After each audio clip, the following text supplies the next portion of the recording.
আসসালামু আলাইকুম। আমি মোহাম্মদ নাজিল ইসলাম। আমি পড়ালেখা করতেছি চট্টগ্রাম বিশ্ববিদ্যালয় থেকে।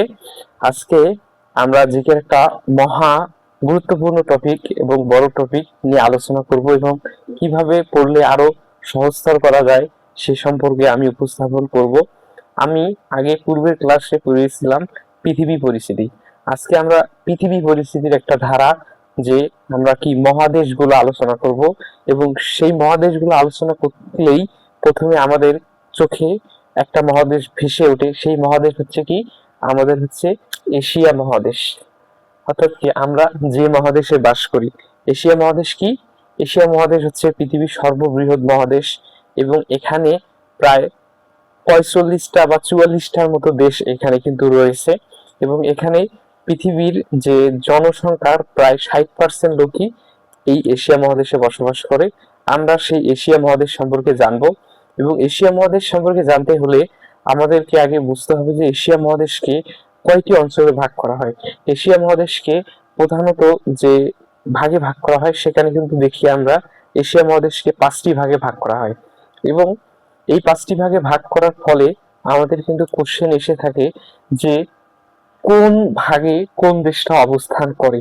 যেহেতু আমরা বাংলাদেশ বা আমরা বাংলাদেশ থেকে পরীক্ষা দেব, যারা প্রশ্নকর্তা আছে তারাও বাংলাদেশে থাকে, তারা একটা কোশ্চেন করে থাকে যে বাংলাদেশের অবস্থানটা কোথায়, এটা কিন্তু আমাদের জানতে হয়। আবার তারা একটু যদি ট্রিকি করে বলে যে মায়ানমারের অবস্থান কোথায়, তারা যদি একটু ট্রিকি করে তারা বলে যে তুরস্কের অবস্থান কোথায়, তারা যদি আরো ট্রিকি করে যে তাজিকিস্তান, মঙ্গোলিয়া এইসব দেশগুলো অঞ্চল কোথায় বা এইসব দেশগুলো এশিয়া মহাদেশের কোন সাইটে বাস করে, এসব নিয়ে আমাদের কোশ্চেন হয়ে থাকে। সো আমরা এখন শিখবো ইন ডিটেলসে। আমরা এখন প্রথমেই দেখবো যে দক্ষিণ এশিয়া। দক্ষিণ এশিয়া অনেক গুরুত্বপূর্ণ, কারণ হচ্ছে যে এই দক্ষিণ এশিয়ার মধ্যেই আমরা বসবাস করি, অর্থাৎ কি বাংলাদেশ অবস্থান করে। সো কোশ্চেন যদি হয়ে থাকে যে বাংলাদেশের অবস্থান কোথায়, সেটা হবে কি দক্ষিণ এশিয়া। এবং আমরা আরো দেখবো যে দক্ষিণ এশিয়ার যে অন্যান্য দেশগুলো আছে সেই দেশগুলো সম্পর্কে আমরা জানবো, ট্রিকি দিয়ে শিখবো আমরা যে দক্ষিণ এশিয়ার যে দেশগুলো আছে। দক্ষিণ এশিয়ার দেশ হচ্ছে 8টা। সে 8টা দেশ যদি আমরা মনে রাখতে চাই তাহলে আমরা একটা শর্টকাট ওয়ে আমরা প্রয়োগ করতে পারি, কিন্তু এই শর্টকাট ওয়ে দিয়ে যে হবে তা না। কিন্তু এই শর্টকাট ওয়ে গুলো যা আছে এগুলো আমরা শিখবো, পাশাপাশি এর পাশাপাশি যে দেশগুলো আছে সেই দেশগুলো আমরা খাতায় নোট করব বা লিখবো। কিন্তু দেখা যাচ্ছে যে তোমার পরীক্ষায় হচ্ছে একটা কোশ্চেনের অ্যান্সার সর্বোচ্চ তুমি 1 মিনিট পাবা, কিন্তু দেখা যাচ্ছে যে তোমার এই ট্রিকি গুলাই যদি তুমি এইভাবে মনে রাখো তাহলে দেখা যাচ্ছে যে তোমার এইভাবে মিলাইতে করতে স্মরণ করতে দেখা যাচ্ছে 1 মিনিট পারও হইতে পারে। সো আমরা এই ট্রিকি গুলো তখনই মনে থাকবে যখন আমরা খাতায় লিখবো, প্র্যাকটিস করব। সো প্র্যাকটিস না করলে কিন্তু এই ট্রিকি গুলো শিখে লাভ নেই। সেজন্য আমরা কি দক্ষিণ এশিয়ার যে দেশ, দক্ষিণ এশিয়ার দেশ হচ্ছে 8টা। এই 8টা দেশ আমরা কিভাবে মনে রাখবো যে নিপা এমবিবিএস। অর্থাৎ ধরো যে একজন কেউ তোমার, তার নাম হচ্ছে নিপা। সো আমরা সেভাবে মনে রাখলাম যে যে নিপা এমবিবিএস, অর্থাৎ নিপা এমবিবিএস দিয়ে আমরা দক্ষিণ এশিয়ার দেশগুলো শিখবো। এনতে হচ্ছে কি, এনতে হচ্ছে নেপাল। আইতে হচ্ছে কি, আইতে হচ্ছে ইন্ডিয়া। পিতে কি, পিতে হচ্ছে পাকিস্তান। এতে কি, এতে হচ্ছে আফগানিস্তান। আর হচ্ছে এমবিবিএস, এম, এমতে হচ্ছে কি মালদ্বীপ। বিতে হচ্ছে কি বাংলাদেশ। তারপর বিতে হচ্ছে কি ভুটান। এসতে হচ্ছে কি শ্রীলঙ্কা। তাহলে আমরা শিখলাম যে দক্ষিণ এশিয়ার দেশ হচ্ছে 8টা। এই 8টা দেশ আমরা কিভাবে মনে রাখবো? এই 8টা দেশ আমরা এইভাবেই মনে রাখবো যে নিপা এমবিবিএস, এটা দিয়ে আমরা মনে রাখবো। তাহলে আমার দক্ষিণ এশিয়ার দেশ শেষ, সলভ। আর হচ্ছে দক্ষিণ পূর্ব এশিয়া। দক্ষিণ পূর্ব এশিয়া, এখানে দেশগুলো যে আছে এই দেশগুলো আমরা কিভাবে মনে রাখবো? এখানে মনে রাখার একটা উপায় আছে যে এমটিভি তে ফিল্ম দেখলে বিসিএস হবে না। আসলে এমটিভি তে ফিল্ম দেখলে বিসিএস হবে না, অন্য অন্য টিভিরও ফিল্ম তোমাকে দেখতে হবে। সেজন্য আমরা বলতে পারি যে এমটিভির ফিল্ম দেখলে বিসিএস হবে না। এমতে কি, এমতে হচ্ছে কি অবশ্যই মালয়েশিয়া আসে। টিতে হচ্ছে কি থাইল্যান্ড। বিতে হচ্ছে কি ভিয়েতনাম। এফতে হচ্ছে কি ফিলিপাইন। এলতে হচ্ছে কি লাওস। তারপর হচ্ছে এমটিভিতে ফিল্ম দেখলে বিসিএস হবে না। আইতে হচ্ছে কি ইন্দোনেশিয়া। ইতে হচ্ছে কি ইস্ট, অর্থাৎ তিমুর, ইস্ট তিমুর যেটা বলি, পূর্ব তিমুর যেটা বলি। এমতে হচ্ছে কি মায়ানমার। তাহলে হচ্ছে এটা হচ্ছে দক্ষিণ পূর্ব এশিয়ার দেশ। দক্ষিণ পূর্ব এশিয়ার দেশগুলো যদি আমরা মনে রাখতে চাই তাহলে আমরা এভাবে মনে রাখতে পারি যে দক্ষিণ পূর্ব এশিয়ার দেশ আমরা যখন মনে রাখতে চাবো পরীক্ষার হলে তখন আমরা এই সূত্র প্রয়োগ করবো যে এমটিবিতে ফিল্ম দেখলে বিসিএস হবে না, এটা মনে রাখবো। আর হচ্ছে মধ্য এশিয়া, তারপরে আসি মধ্য এশিয়া। মধ্য এশিয়ার দেশ হচ্ছে কয়টা? একটা, দুইটা, তিনটা, চারটা, পাঁচটা। পাঁচটার মতো মধ্য এশিয়ার দেশ আছে, পাঁচটা। এটা আমরা কিভাবে মনে রাখতে পারি? এটা আমরা এইভাবে মনে রাখতে পারি হচ্ছে তুতা কাকি উস্থান। তুতা কাকি উস্থান। তুতে হচ্ছে কি তাজিক, এই যে যেমন হচ্ছে তুতা কাকি স্থান, তুতে হচ্ছে কি তুর্কিমিনিস্তান, ততে হচ্ছে তাজিকিস্তান, কতে হচ্ছে কাজাকিস্তান, কিতে হচ্ছে কিরগিজস্তান, তারপর হচ্ছে উস্থান, উস্থান হচ্ছে কি উজবেকিস্তান। তাহলে হচ্ছে মধ্য এশিয়ার দেশ হচ্ছে পাঁচটা। এই পাঁচটা আমরা কিভাবে মনে রাখতে পারি? তুতা কাকি উস্থান। আমি বারবার বলতেছি এগুলা কিন্তু তোমার লিখতে হবে, না লিখলে কিন্তু সম্ভব না। অর্থাৎ প্র্যাকটিস বাসায় তোমার করতে হবে, তারপরে তোমার পরীক্ষা হলে যাইতে হবে। তারপর হচ্ছে দূরপ্রাচ্য। দূরপ্রাচ্যের দেশ হচ্ছে, আমরা দূরপ্রাচ্যের দেশগুলো এইভাবে মনে রাখতে পারি যে জামটি কাঁচা তাই খাই। অর্থাৎ কি জামটি কাঁচা, জাম কাঁচা তাই খাই, অর্থাৎ জাম কিন্তু কাঁচাই খাই বা যেভাবে পাকাই খাই। আমাদের মনে রাখার জন্য আমরা এইভাবে বলতে পারি যে জামটি কাঁচা খাই। যতে হচ্ছে কি জাপান, মতে হচ্ছে মঙ্গোলিয়া। তারপর হচ্ছে কতে হচ্ছে কি কোরিয়া। যে আমরা বলি কোরিয়ার কথা আমাদের যখন মনে আসে তখনই আমরা ভাবি কি উত্তর কোরিয়া, দক্ষিণ কোরিয়া। আমরা পরবর্তীতে জানবো যে উত্তর কোরিয়া দক্ষিণ কোরিয়া কিভাবে বিভক্ত হইলো, কি কি সেখানে উপাদান বা নিয়ামক হিসেবে কাজ করলো সেটা আমরা জানবো পরে। এখন আজকে জানি। আর হচ্ছে চতে হচ্ছে কি চীন, এটা তো আমরা সবাই জানি। তাহলে হচ্ছে যে আমরা দূরপ্রাচ্যের দেশ, দূরপ্রাচ্যের দেশগুলো আমরা এইভাবে শিখলাম জামটি কাঁচা তাই খাই, জাম কাঁচা বা পাকা তোমরা যেভাবেই খাও, কিন্তু পড়ার ক্ষেত্রে এইভাবে মনে রাখা যায় যে জামটি কাঁচা। তারপর হচ্ছে মধ্যপ্রাচ্য। মধ্যপ্রাচ্য এই জায়গায় আমরা কিভাবে শিখতে পারি আরো মজার, মানে মজার আমরা একটা ছন্দ ব্যবহার করতে পারি যে চারজন কাকু সৌদিতে জব করে আর তুমি জলে ফিস মারো। অর্থাৎ কি তোমার চারজন কাকু আছে, তারা সৌদিতে জব করে আর তুমি বাড়িতে বসে বসে থাকো, বাড়িতে বসে বসে থেকে কি করো? ফিস মারো। এটাই হচ্ছে কথা। তো চারজন, যে রস্বই আছে, এই রস্বই দেখে বলতে হবে কি চারটা দেশ, যাতে প্রথমে রস্বই দিয়ে শুরু। ইরান আছে, তারপর হচ্ছে ইরাক আছে, তারপর হচ্ছে ইসরায়েল আছে। এইরকম দেশ চারটা দেশ আমাদের এখানে আছে। তাহলে হচ্ছে চারজন কাকু। কতে হচ্ছে কি কাকু, চারজন কাকু হচ্ছে কি কাতার। কুতে হচ্ছে কি কুয়েত, সৌদি।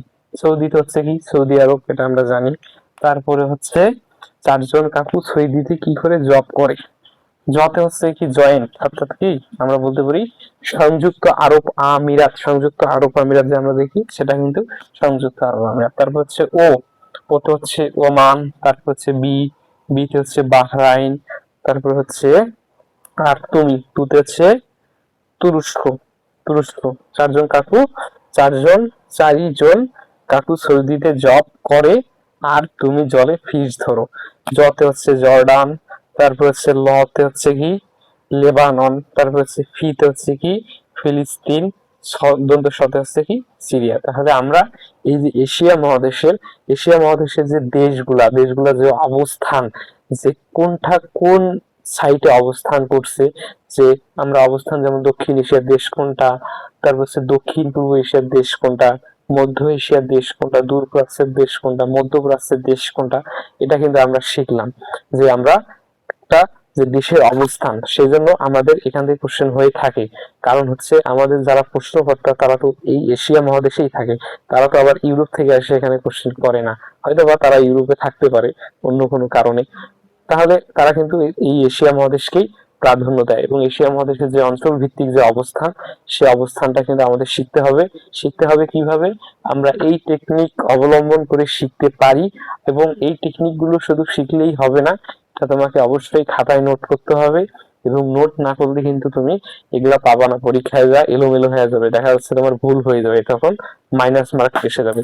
আর হচ্ছে আমরা যদি এই দেশগুলার কি আলোচনা করি, আমরা যদি রাজধানী বা হচ্ছে তোমার মুদ্রা নিয়ে আলোচনা করি, তাহলে কিন্তু আমরা এই দেশগুলার, যেমন হচ্ছে বিশেষ করে দক্ষিণ এশিয়ার, যে আমাদের দক্ষিণ এশিয়া যেহেতু আমরা থাকি সেই জন্য এই দক্ষিণ এশিয়ার দেশগুলোর যে রাজধানী এবং মুদ্রা এগুলা কিন্তু তোমরা ভালোভাবে শিখবা।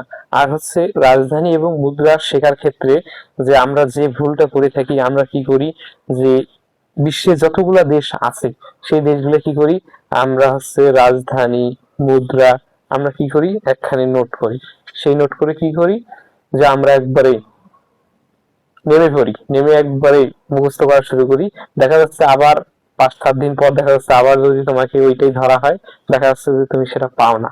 সো আমাদের রাজধানী এবং মুদ্রা নিয়ে অত যে চিন্তিত হওয়া যাবে না, অত প্যারা নেওয়া যাবে না। কারণ হচ্ছে দেখা যাচ্ছে যে এখনকার সময় প্রশ্নকর্তারা যে রাজধানী এবং মুদ্রা নিয়ে কমই কোশ্চেন করে থাকে, বিশেষ করে ঢাকা ভার্সিটিতে এটা নিয়ে কোশ্চেন হয় না, কিন্তু আদার্স অন্যান্য ভার্সিটিতে দেখা যাচ্ছে যে হয়ে যায় 2-1টা কোশ্চেন। কিন্তু এটা বিষয় না, তোমার হচ্ছে এই বিষয়গুলো হচ্ছে তোমার মনে থাকে না যে হচ্ছে রাজধানী এবং মুদ্রা কোন দেশের কোন রাজধানী মুদ্রা, এবং এগুলো আমাদের স্পেসিফিক কিছু দেশের রাজধানী এবং মুদ্রা শিখতে হয়। যেমন হচ্ছে যে দেশগুলার মুদ্রাটা মানে আনকমন লাগতেছে, যেমন হচ্ছে ভুটান। ভুটানের ভুটানের যে মুদ্রা আছে, মুদ্রার নাম কি, গুলট্রাম। গুলট্রাম আছে যে ভুটানের, এইরকম গুলট্রাম নামই কিন্তু কম আছে, মানে গুলট্রাম নাম কিন্তু কোন দেশের মুদ্রার নাম নেই, সেজন্য কিন্তু এখান থেকে কোশ্চেন হয়ে থাকে। এবং ভুটানের রাজধানী কি, থিম্পু।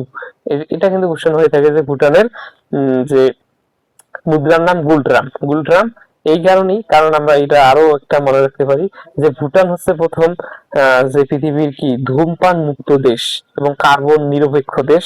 সেজন্য আমরা এখান থেকে এইভাবে মনে রাখতে পারি যে তারা প্রথম যেহেতু ধূমপান বন্ধ করছে, সেজন্য তাদের মুদ্রার নাম হচ্ছে গুলট্রাম। গুলট্রাম হচ্ছে কি, গুল হচ্ছে কি যারা হচ্ছে দাঁতের ভিতরে অর্থাৎ কিছু পদার্থ ঢেলে দেয়, এইটা হচ্ছে মানে গুল, এটাও একটা নেশা জাতীয় বিষয় যে হচ্ছে, সেজন্য আমরা এইভাবে মনে রাখতে পারি। অর্থাৎ আনকমন, অর্থাৎ যেগুলা একটু আহ অনেকটাই মানে ভালো লাগে, ভালো লাগার মতো বা একটু অন্য টাইপের, সেগুলো আমরা মুদ্রা এবং রাজধানী গুলা মনে রাখতে পারি।